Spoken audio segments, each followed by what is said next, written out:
Food intolerance in children is a common issue that affects many families. It happens when a child's body has trouble digesting certain foods, leading to unpleasant symptoms like bloating, gas, and stomach cramps, skin breakouts and conditions, and excess mucus in babies. Food intolerance can also be associated with attention deficit hyperactivity disorder, ADHD. In this video, we will explore the different types of food intolerance that can affect children and how to identify them.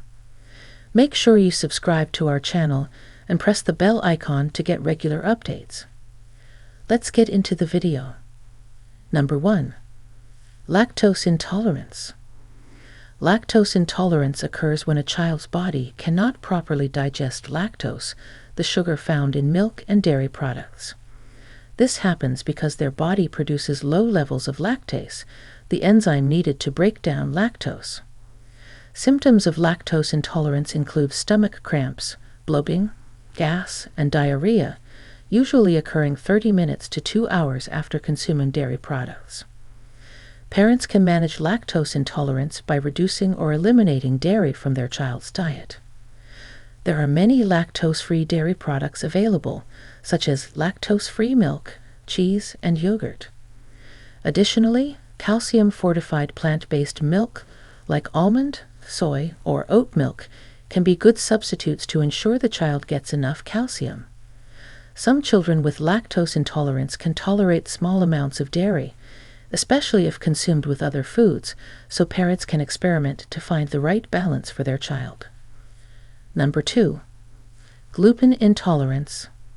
Gluten intolerance, also known as non-celiac gluten sensitivity, occurs when a child has difficulty digesting gluten, a protein found in wheat, barley, and rye. Symptoms include bloating, abdominal pain, diarrhea, constipation, and headaches. Unlike celiac disease, gluten intolerance does not cause damage to the intestines, but it can still significantly impact a child's quality of life. To manage gluten intolerance, parents should provide their children with a gluten-free diet. This means avoiding foods like bread, pasta, cereals, and baked goods unless they are specifically labeled gluten-free. Many gluten-free alternatives are available in stores, and parents can also prepare meals at home using gluten-free ingredients. It's important to be vigilant about cross-contamination, as even small amounts of gluten can cause symptoms in sensitive individuals. Number 3. Fructose intolerance. Fructose intolerance, or fructose malabsorption, occurs when a child's body cannot properly absorb fructose. Symptoms include bloating, gas, abdominal pain, and diarrhea. Some children may also experience nausea or headaches after consuming fructose.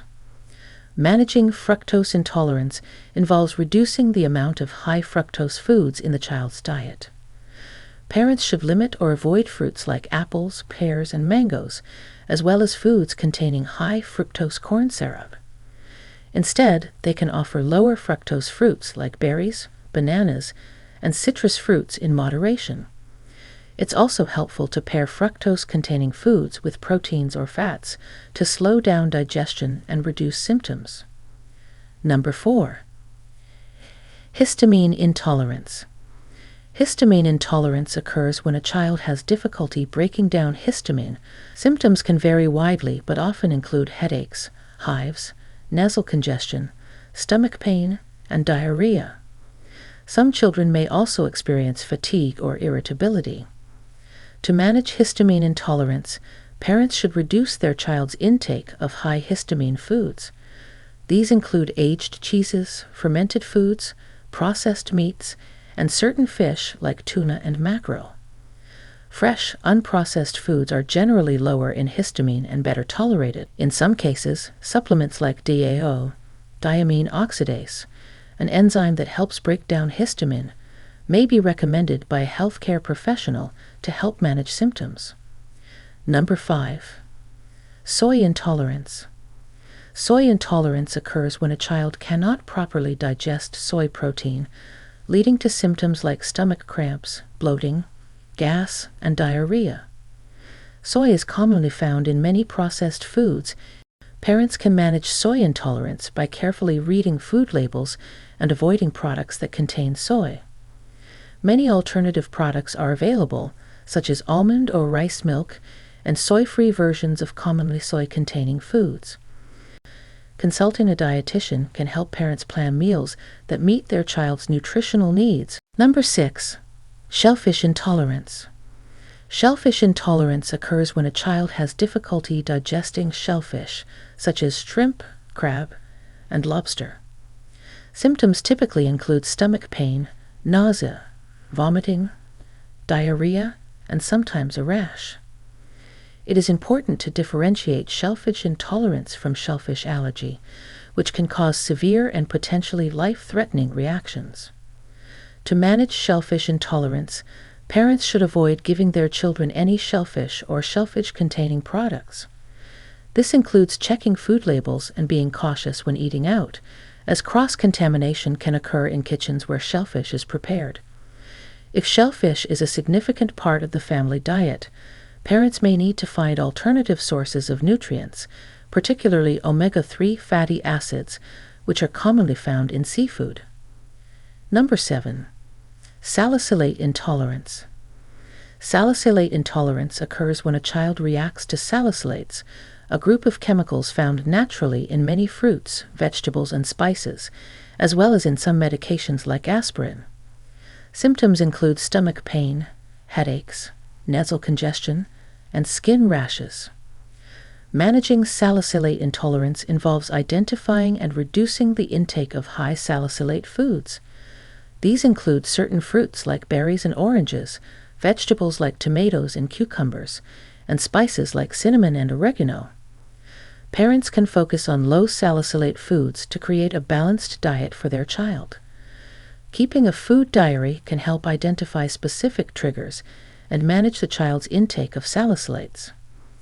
Number 8. FODMAP intolerance.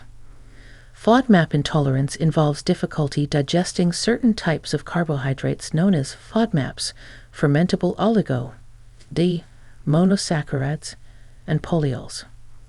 These are found in a variety of foods, including certain fruits, vegetables, grains, and dairy products. Symptoms include bloating, gas, stomach pain, diarrhea, and constipation. Parents can manage FODMAP intolerance by following a low FODMAP diet, which involves reducing or eliminating high FODMAP foods. This can be complex, so working with a dietitian who specializes in FODMAP diets can be very helpful. The diet is often done in phases, with an initial elimination phase followed by gradual reintroduction to identify specific triggers. This approach helps to identify which FODMAPs the child is sensitive to and to what extent they can be tolerated. The importance of testing and early detection. Detecting food intolerance early is crucial for managing a child's health and well-being. Early detection can prevent long-term health issues and improve the child's quality of life. Parents should pay attention to their child's symptoms and seek medical advice if they suspect a food intolerance. Medical professionals can perform various tests to diagnose food intolerances. These may include breath tests for lactose or fructose intolerance, blood tests for gluten intolerance, and elimination diets to identify specific triggers. Working with a healthcare provider ensures accurate diagnosis and effective management. Testing and early detection allow for tailored dietary plans that address the child's specific needs. This helps in avoiding unnecessary restrictions and ensures the child gets the right nutrients for growth and development. It also reduces the risk of malnutrition and associated health problems. Proper diagnosis and management can prevent complications like nutrient deficiencies, poor growth, and chronic gastrointestinal issues. Additionally, early detection and management can improve a child's mental and emotional well-being. Many children with food intolerances experience discomfort and distress due to their symptoms. By identifying and managing food intolerances, parents can help their children feel better and more comfortable in their daily lives. This can also reduce anxiety and stress related to eating and improve their overall quality of life. Parents should also educate themselves about food intolerances and how to read food labels to avoid triggering ingredients. Joining support groups or online communities can provide additional resources and support for managing their child's condition. Schools and caregivers should be informed about the child's food intolerances to ensure they are safe and well cared for in different environments. That's all for now. I hope you have enjoyed watching the video. Don't forget to like and share the video and follow us for more amazing updates. Thank you.